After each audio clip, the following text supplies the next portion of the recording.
Nararamdaman niyo ba ang panghihina kahit naglalakad kayo araw-araw? Ako si Dr. Miller, may 41 taong karanasan bilang surgeon.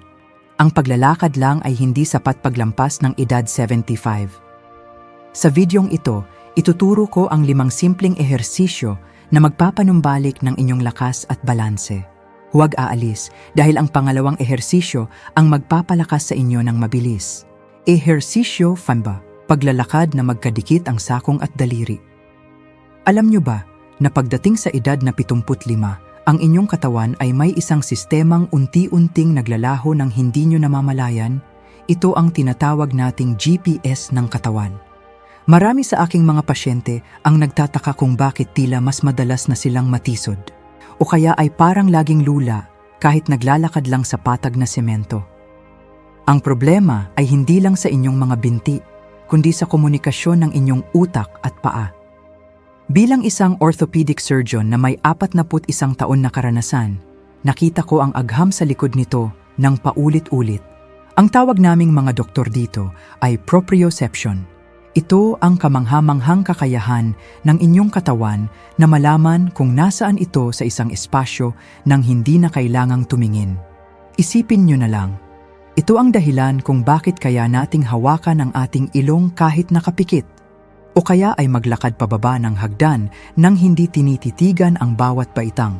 Pero kapag tumanda na tayo, ang mga nerve endings na responsable rito ay nagsisimulang magpadala ng mahihinang signal sa ating utak. Parang isang lumang radyo na puro static na lang ang naririnig nyo. Bakit ba ito nagiging napaka-critical sa ating pagtanda? Dahil ang ating utak ay hindi na nakakakuha ng tamang impormasyon kung gaano katigas ang lupang tinatapakan natin o kung gaano kalayo ang susunod na hakbang. Ayon sa isang napakamahalagang pag-aaral mula sa University of Pittsburgh, ang katumpakan ng proprioception na ito ay bumababa ng hanggang 25% sa pagitan ng edad na 65 hanggang 80. Ibig sabihin, ang inyong utak ay parang nagmamaneho sa gitna ng makapal na hamog. Hindi nito makita ng malinaw ang daan. Marahil ay nararamdaman nyo na ang mga senyales na ito sa inyong sarili. Napapansin nyo ba na kailangan nyo nang nakatitig sa inyong mga paa habang bumababa ng hagdan sa shopping mall? O baka naman, nakakaramdam kayo ng kaunting pagkahilo kapag mabilis kayong lumingon habang naglalakad sa kalsada. O kaya naman ay madalas kayong humahawak sa mga muebles sa loob ng bahay para lamang makatawid sa kabilang silid. Ito ang mga sintomas na ang inyong balanse ay hindi na kasing tatag gaya ng dati. At pakiusap, huwag nyo itong ipagwalang bahala dahil ang maliliit na senyales na ito ay ang babala ng inyong katawan bago ang isang malubhang pagkadapa. Mayroon kaming matibay na ebidensya mula sa Archives of Physical Medicine and Rehabilitation. Nakita nila sa kanilang pananaliksik na ang mga nakatatanda na nag-e-ensayo ng heel-to-toe walking sa loob lamang ng 8 linggo ay nagpakita ng pag-unlad sa kanilang dynamic balance ng hanggang 19%. Ang dynamic balance ay ang uri ng balanse na kailangan nyo kapag kayo ay aktwal na gumagalaw sa mundo, hindi lang habang nakatayo. Hindi lang ito basta numero. Ito ay nangangahulugan na mas ligtas at mas kampante silang nakakagalaw sa matataong lugar o sa mga hindi pantay na daan gaya ng damuhan o sementong may bitak. Kaya naman, ang payo ko sa inyo, simulan na ang pag-aayos sa problemang ito habang maaga pa. Huwag nating hintayin na tuluyan tayong mawalan ng lakas at matakot na lumabas ng bahay ng mag-isa. Ang kailangan nyo lang gawin ay tumayo ng matuwid. Gamitin ang inyong kitchen counter o isang matatag na mesa bilang suporta kung kinakailangan. Ihakbang ang inyong isang paa ng diretso sa harap ng isa pa. Siguraduhin na ang inyong sakong ay nakadikit sa daliri ng paa sa likod, para kayong naglalakad sa isang manipis na lubid o tightrope. Naalala ko ang isa sa aking mga pasyente, si Mary. Isang napakasayahing lola mula sa Florida na mahilig pumunta sa mga flea market kasama ang kaniyang mga apo. Pero dumating ang oras na natatakot na siyang lumabas dahil pakiramdam niya ay tutumba siya sa bawat hakbang kapag may nakabunggo sa kanya. Sabi niya sa akin, "Doc, parang hindi ko na maramdaman ang sahig. Parang lumulutang ako." Matapos niyang gawin ang simpleng ehersisyong ito sa kaniyang pasilyo araw-araw, muli niyang nakuha ang kaniyang kumpiyansa. Sabi niya sa akin, muli niyang naramdaman na konektado ang kaniyang mga paa sa lupa. Ngayon malaya na siyang nakakapamasyal at hindi na kailangang laging nakakapit sa kaniyang asawa. Mahalaga ring tandaan na ang ating mga nerves ay nangangailangan ng sapat na bitamina para gumana ng maayos, partikular na ang vitamin B12. Bagamat ang pagkain ng isda, itlog at karne ay mainam na pinagkukunan nito, sa ating pagtanda ay humihina ang ating kakayahang i-absorb ang mga sustansyang ito. Kaya naman, ang ehersisyong ito ay nagsisilbing paraan para piliting gumana ang inyong mga nerves kahit pa may kakulangan sa nutrisyon.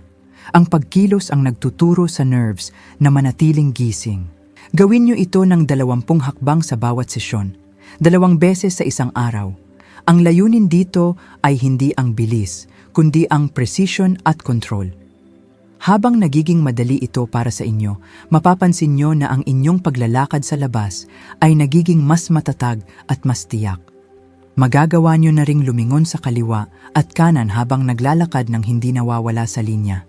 Bago tayo magpatuloy sa susunod na ehersisyo, gusto kong malaman, naramdaman nyo ba ang kawalan ng balanse gaya ni Mary? Mag-comment kayo ng salitang balance sa ibaba kung handa na kayong patatagin muli ang inyong bawat hakbang. Gusto kong makita kung sino sa inyo ang kasama ko sa paglalakbay na ito tungo sa mas malakas at mas malayang pangangatawan. Ehersisyo 4. Pagtayo at pag-upo sa upuan. Ang pang-apat na ehersisyo sa ating listahan ay ang chair squat o ang simpleng pagtayo at pag-upo mula sa upuan. Alam nyo ba na ang simpleng pagkilos na ito ang pinakamahalagang basehan kung gaano niyo katagal mapapanatili ang inyong kalayaan habang tumatanda? Ang kakayahan ninyong tumayo mula sa isang upuan nang hindi gumagamit ng inyong mga kamay ay hindi lamang isang ehersisyo. Ito ay isang simbolo ng inyong autonomiya. Bilang inyong doktor, kailangan kong sabihin sa inyo ang katotohanan tungkol sa ating mga kalamnan. Pagkalampas ng edad na 75, ang ating katawan ay dumaranas ng tinatawag naming sarcopenia. Ito ay ang mabilis at progresibong pagkawala ng masa at lakas ng ating mga kalamnan. Ayon sa Journal of Gerontology, ang mga nakatatanda ay nawawalan ng humigit kumulang 3% ng lakas ng kanilang mga binti sa bawat taon na lumilipas. Isipin niyo iyon. Sa loob lamang ng 5 taon, maaari kayong mawalan ng 15% ng inyong lakas. Bakit ba ito nangyayari ng mas mabilis sa ating pagtanda? Dahil ang ating katawan ay hindi na kasing husay sa paggawa ng mga bagong protina para sa kalamnan. Ang mga malalaking kalamnan sa inyong hita, ang quadriceps, at ang inyong balakang ay unti-unting lumiliit. Kapag ang mga kalamnang ito ay humina, ang bawat upuan sa inyong bahay ay magmumulang isang malalim na hukay na mahirap nang kuhanin.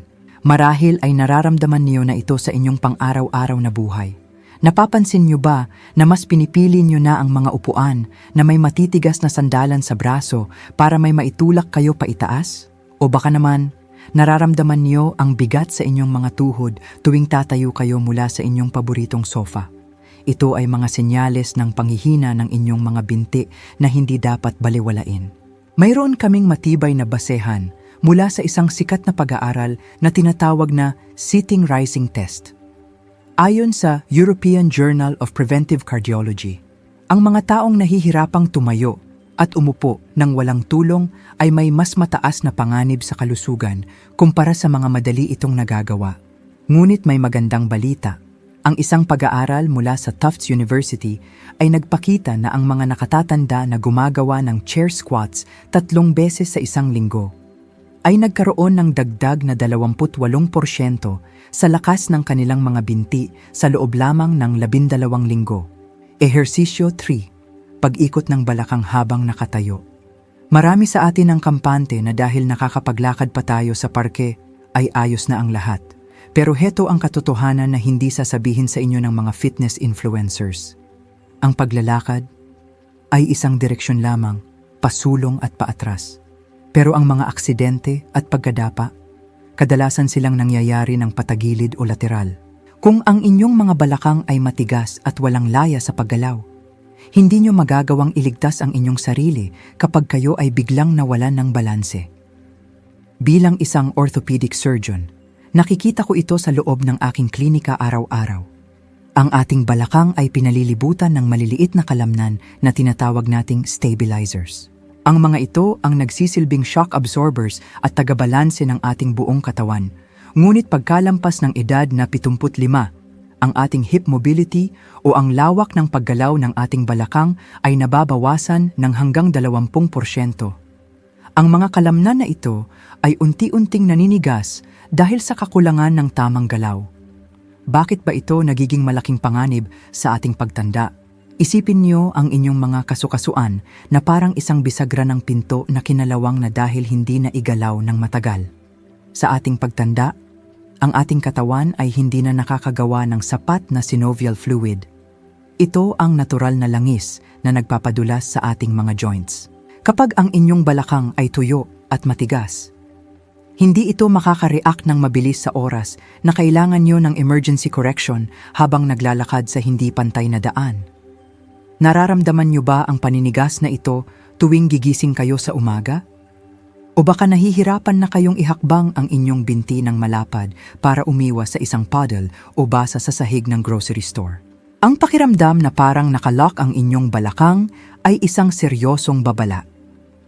Ayon sa Journal of Biomechanics, ang pagbaba ng hip mobility ay may direktang koneksyon sa pagtaas ng tsansa ng pagkadapa. Natuklasan din sa University of Maryland na ang panghihina ng hip abductors, ang mga kalamnan sa gilid ng inyong hita, ang siyang pinakamalakas na basehan kung ang isang tao ay madaling madapa, mas higit pa sa kabuuang lakas ng inyong mga binti. Naalala ko ang isang matalik na kaibigan ko. Pangalanan nating si David. Si David ay nasa kaniyang huling bahagi ng 70 taon at mahilig siyang mamasyal sa Target. Isang hapon, habang naglalakad siya sa aisle ng mga sabon, may isang maliit na bahagi ng sahig na basa. Noong dumulas ang kaniyang paa, sinubukan niyang ihakbang ang kabilang binti para saluhin ang kaniyang sarili. Pero dahil sa sobrang tigas ng kaniyang balakang, hindi umabot ang kaniyang hakbang. Bumagsak siya at nagkaroon ng hairline fracture. Kung nag-e-ensayo lang sana siya ng hip circles, baka naging sapat ang kaniyang bilis para mailigtas ang kaniyang sarili. Kaya naman, pakiusap. Huwag niyong hayaang mangyari ito sa inyo. Magsimula na tayong mag-ensayo ngayong araw. Tumayo kayo sa tabi ng isang pader o matatag na upuan para sa inyong balanse. Itaas ang inyong isang tuhod at dahan-dahang gumuhit ng malaking bilog sa hangin. Isipin niyo na parang may malaking sandok kayo sa inyong tuhod at hinahalo niyo ang isang malaking kaldero ng sopas. Gumawa ng 5 ikot pa kanan at 5 ikot pa kaliwa. Gawin ito sa bawat binti.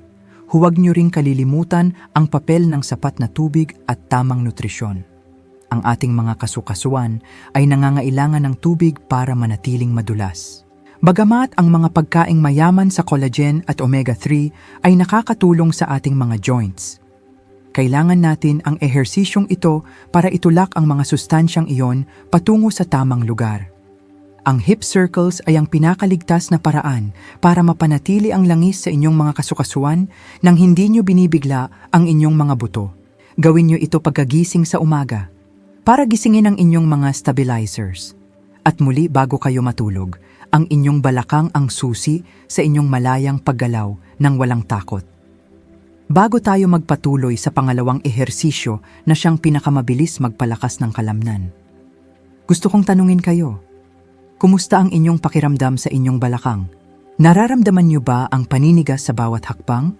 Mag-comment kayo ng moving sa ibaba kung handa na kayong palayain ang inyong balakang mula sa paninigas simula ngayong araw. Ehersisyo 2, pagtulak sa pader.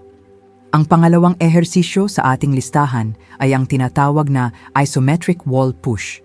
Alam niyo ba na pagkalampas ng edad na 75, hindi lang ang laki ng inyong kalamnan ang nawawala, kundi pati ang bilis ng inyong reaksyon? Ang tawag namin dito ay ang pagkawala ng fast twitch fibers. Ito ang dahilan kung bakit kapag kayo ay natisod, tila huli na ang lahat bago pa makakilos ang inyong katawan para pigilan ang pagbagsak. Ang ehersisyong ito ay ang sagot para gisingin muli ang inyong bilis at lakas. Bilang inyong doktor, nais kong ipaliwanag ang agham sa likod nito. Ang salitang isometric ay nangangahulugang naglalabas kayo ng puwersa nang hindi iginagalaw ang inyong mga kasukasuan. Ito ay napakaligtas para sa mga may arthritis o sumasakit na tuhod dahil walang gasgasan na nangyayari sa inyong mga buto. Ayon sa Journal of Applied Physiology, ang ganitong uri ng pagsasanay ay nagpapataas ng muscle force production ng hanggang 35% sa mga nakatatanda. Higit pa rito, pinapabuti nito ang inyong rate of force development o ang kakayahan ng inyong katawan na maglabas ng lakas sa isang iglap. Bakit ba ito nagiging napaka-importante sa ating pagtanda? Dahil ang ating nervous system ay nagsisimulang maging mabagal sa pagpapadala ng kuryente patungo sa mga kalamnan. Sa madaling salita, ang inyong utak at ang inyong mga braso at binti ay hindi na nagkakaintindihan ng mabilis. Kapag ginawa niyo ang wall push, pinupuwersa niyo ang inyong buong sistema na mag-fire ng sabay-sabay. Ito ang nagtuturo sa inyong katawan na maging matigas at matatag sa oras na kailangan niyo ng suporta. Nararamdaman niyo ba na parang mas mabagal na kayong kumilos kaysa dati?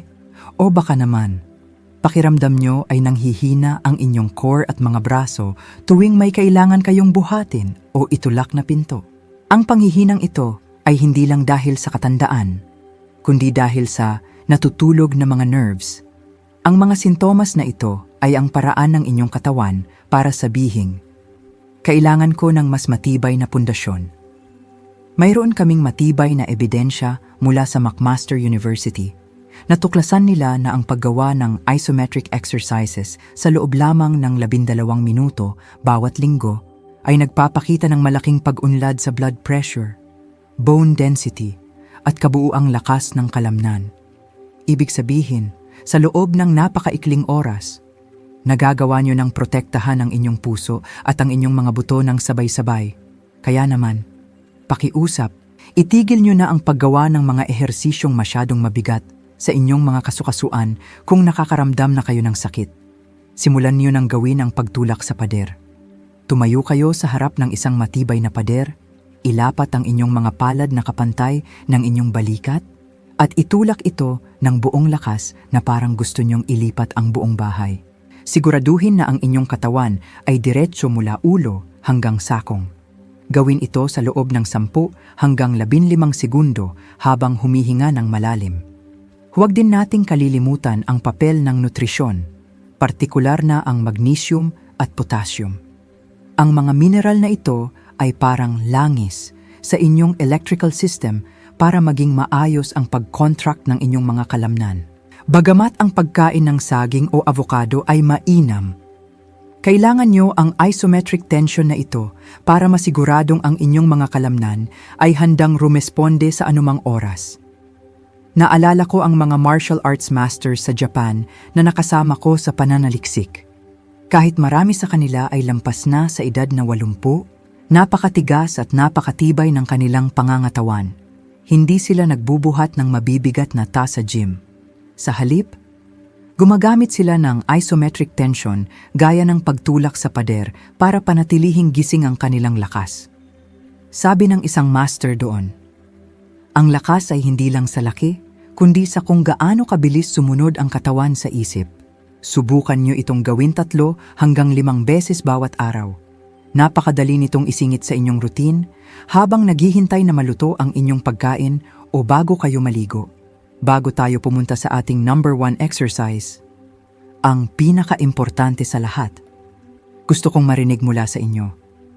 Naramdaman nyo ba ang pag-init at paghigpit ng inyong core habang sinusubukan itong gawin?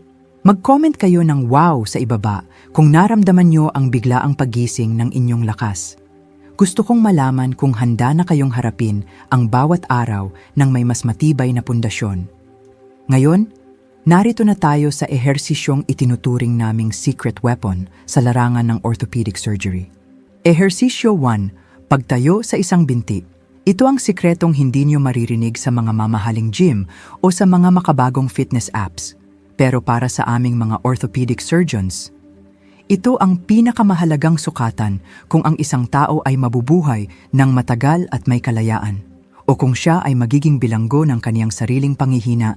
Alam nyo ba na kung hindi nyo kayang tumayo sa isang binti sa loob lamang ng 10 segundo, ang inyong panganib na mamatay sa anumang dahilan sa susunod na 10 taon ay tumataas ng higit sa 3 beses? Ito ay isang katotohanang masakit tanggapin, pero dapat nating harapin ngayon din. Bilang inyong doktor, nais kong himayin ang agham sa likod nito ng mas malalim. Ang pagtayo sa isang binti ay hindi lamang tungkol sa lakas ng inyong paa. Ito ay isang komplikadong orkestra ng inyong buong katawan. Kailangang magtrabaho ng sabay-sabay ang inyong utak, ang inyong mga mata, ang inyong balakang, ang inyong core, at ang maliliit na kalamnan sa inyong bukong-bukong. Sa tuwing itinataas nyo ang isang paa, ang inyong nervous system ay nagsasagawa ng libo-libong kalkulasyon sa bawat segundo para mapanatili kayong tuwid. Ito ang pinakamatinding pagsasanay para sa inyong sistema na hindi kayang pantayan ng simpleng paglalakad.